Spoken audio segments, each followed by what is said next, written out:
तो देखिए ईथर क्या है। ईथर का जो सामान्य सूत्र है वो क्या है, ROR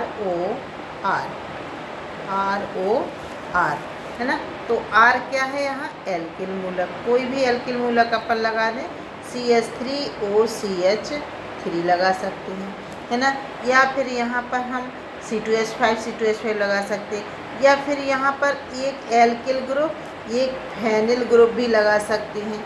यहाँ पर दोनों जगह फेनिल ग्रुप भी लगा सकते हैं, जैसा भी लगा, पर दो कार्बन एल्किल या एरियल समूह जब क्या होंगे, ऑक्सीजन से जुड़े होते हैं, तो उसको हम क्या कहते हैं, ईथर कहते हैं।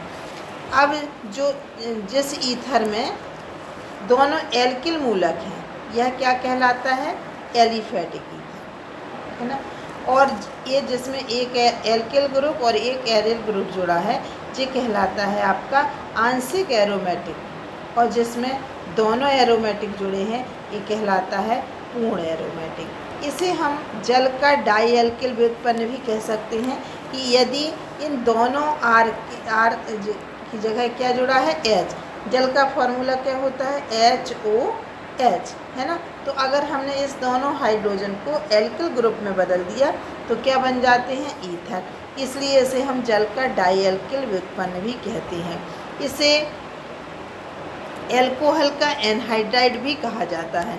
किस तरीके से कि एल्कोहल है, जैसे मान लो C2H5OH, है ना, और दूसरा अणु भी हमने इसका लिया C2H5OH। अब दोनों की अगर रिएक्शन कराएं तो H2O निकल जाता है और बनता है C2H5OC2H5।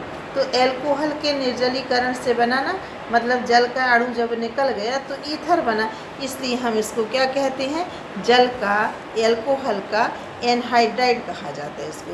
तो जल का डाई एल्किल व्युत्पन्न और एल्कोहल का यह एनहाइड्राइड है। तो इस प्रकार से यह ईथर होते हैं।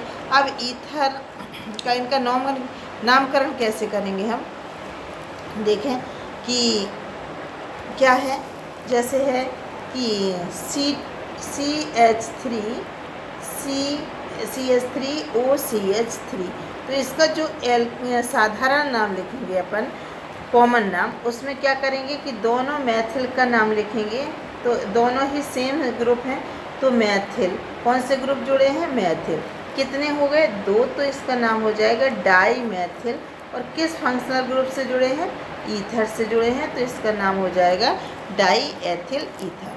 इसी तरीके अब इसका जो IUPAC नाम है वो अपन कैसे देखेंगे, इसमें अब देखो एक जैसे हैं, तो जी ऑक्सीजन को अपन को एक मैथिल के साथ जोड़ देना है। यहाँ है जी दो मैथिल हैं, तो एक मैथिल में अपन मेथॉक्सी कर देंगे, एक IL हटा के ऑक्सी, एक एल्किल के साथ ऑक्सीजन चला जाएगा और दूसरे के साथ N, मतलब संतृप्त हाइड्रोकार्बन का नाम, तो मेथॉक्सी मैथेन इसका नाम हो जाएगा, IUPAC नाम। इसी प्रकार से अगर हम देखें कि मिश्रित है, एक तरफ जुड़ा हुआ है अपना CH3 और फिर एक एल्किल मूलक जुड़ा है C2H5, मतलब मिश्रित ईथर है ये। तो इसमें अब हम मैथिल का नाम या एथिल का नाम, किसका नाम पहले लिखें, तो इसका नाम लिखने के लिए, जो साधारण नाम लिखने के लिए, इसमें अंग्रेजी वर्णमाला क्रम से देखा जाता है कि जिसका नाम अंग्रेजी वर्णमाला क्रम में ई से आ रहा, तो एथिल, इसका नाम पहले लिखेंगे अपन एथिल, और फिर लिखेंगे मैथिल का नाम, ethyl Maithil ether, ethyl Maithil ether, इस तरीके से लिखेंगे।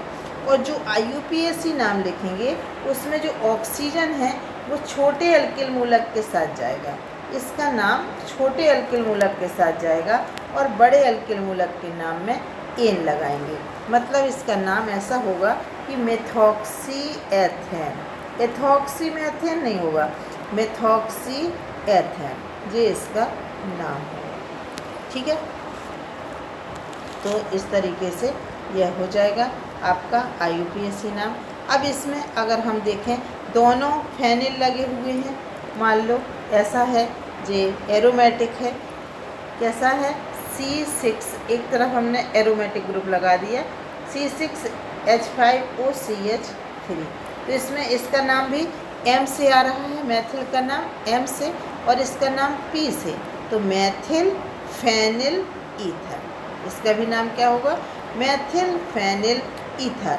और मेथॉक्सी बेंजीन, इसका नाम क्या हो जाएगा? IUPAC नाम मेथॉक्सी बेंजीन, मेथॉक्सी बेंजीन।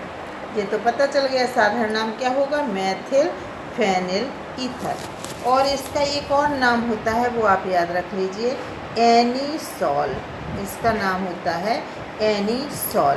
और अगर यहाँ C2H5 लगा दें, यहाँ पर C2H5 लगा होगा तो नाम हो जाता है फेनिटॉल। एनीसॉल की जगह पे हो जाता है फेनिटॉल। ये एनीसॉल है, CH3 लगा तो, और C2H5 लगा है तो फेनिटॉल हो जाता है।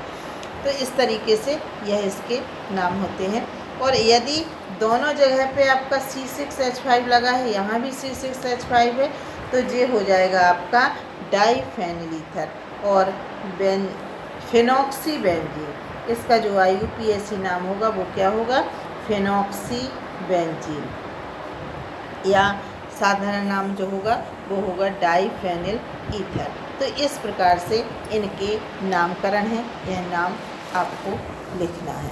ठीक है, तो ये ईथर क्या है, एग्जाम्पल दीजिए। तो ये आपको एग्जाम्पल, क्योंकि पूरा ईथर पढ़ना है तो आपको इनके सूत्र और नाम पता होना चाहिए, इसको आप कर लीजिएगा।